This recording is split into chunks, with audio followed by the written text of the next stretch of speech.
대체라고 하는 말은 어떤 것이 부족하거나 또 없을 때 대신하는 것을 대체라고 말합니다.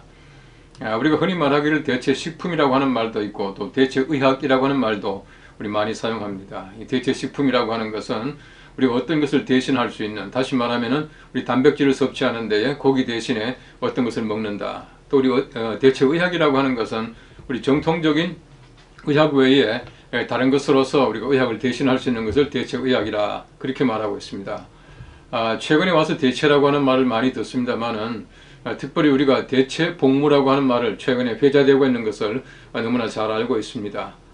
대체복무라고 하는 것은 징집 대신에, 군대 가는 것 대신에 우리가 대신 무엇을 하겠다라고 하는, 대체로 복무하겠다는 것을 대체복무라 그렇게 말하고 있습니다.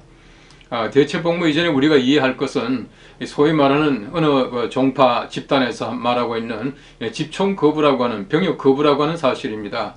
이 병역거부라고 하는 것 때문에 대체복무가 나오기 시작을 했는데, 최근에 헌법재판소의 판결로 말미암아 대체복무가 이제 본격적으로 연구가 되고 있는 듯한 느낌을 가지게 됩니다. 사실은 징집거부라고 하는 것, 집총거부라고 하는 것은 우리 성경적이 아닙니다. 성경 말씀에 보시면 하나님께서 주신 귀한 나라를 지키기 위해서 칼을 들고 또 창을 들고 나가서 싸우게 만들어 주신 것이 하나님의 뜻입니다. 바꿔 말하면 우리가 하나님께서 우리나라 아주 좋은 나라 주셨는데 우리가 좋은 나라 지키기 위해서 집총하는 것은 당연한 하나님의 명령이고 또 당연한 의무고 책임이라고 생각되어지는 것입니다. 그래서 어떤 종파가 말하고 있는 집총 거부로 말미암아 양심적 병역 거부라고 하는 것을 자꾸 들추기는데 얼마나 참 불편한 말인지 모르겠습니다.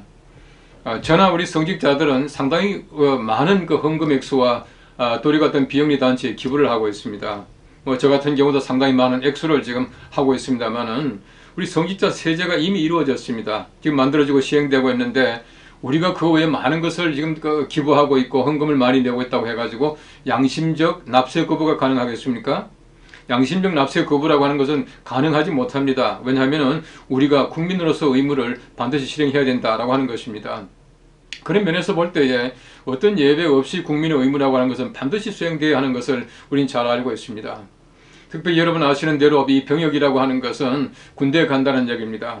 이 군대라고 하는 것은 전쟁을 위해서, 나라 지키기 위해서 필요한 것이 군대라고 하는 것입니다. 내가 군인으로 복무한다라고 하는 것은 전쟁 시에 전쟁에 나간다는 것이고 목숨을 바친다라고 하는 얘기입니다.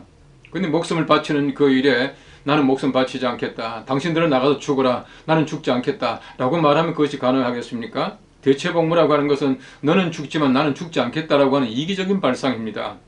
이 더더구나 대체복무는 불가능한 것이 군인이라고 하는 것은 목숨을 담보로 하는 것이 바로 병역의 의무인데 목숨을 대신할 수 있는 것이 뭐가 있습니까? 하나도 없습니다. 그런 면에서 이 병역의 대체복무라고 하는 것은 있을 수 없는 것이다 라고 하는 것입니다.